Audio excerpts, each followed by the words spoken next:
Скъпи приятели, ние от Кемпер Свят сме вносители на климатици Терма. Искам да ви покажа при зимни условия нашия климатик как се справя, като навънка е минус 3,5 градуса. Включили сме го климатичето.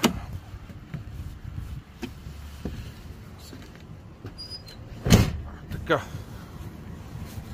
Зададени са 30 градуса температура.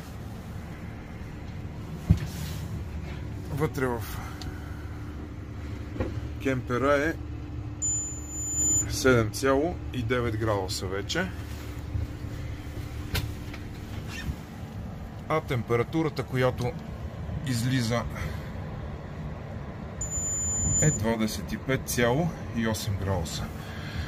Имайте предвид, че докато стопли това помещение, си му отнема време, понеже от страни си смучи този студен въздух, който е в кемпера, но за около 40 на минути достигате перфектна температура.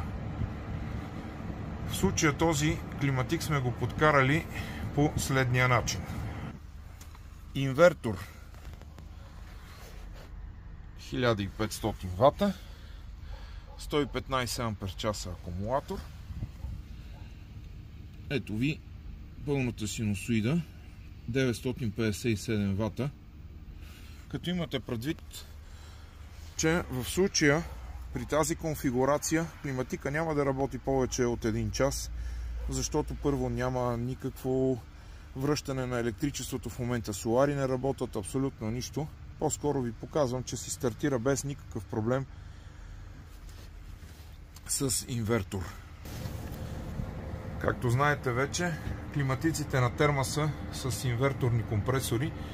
Нямат пикови стартирания, няма излишен неприятен шум, абсолютно никакви вибрации, което ви дава един доста приятен комфорт на къмпингуване и особено вечер, когато човек си легне и децата му искат да поспят, не се стресират от дрънчане и неприятни звуци. Нека пак да видим докъде е стигнало. –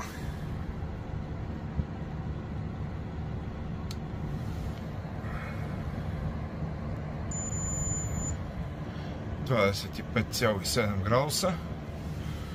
Температурата в кемпера вече е тук е 2,2 градуса.